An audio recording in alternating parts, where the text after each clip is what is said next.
القيوم لا تأخذه سنة ولا نوم له ما في السماوات وما في الأرض من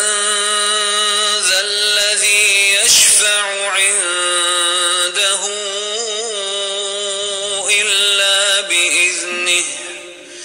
يعلم ما بين أيديهم وما خلفهم ولا يحيطون بشيء من علمه إلا بما شاء وسع كرسيه السماوات والأرض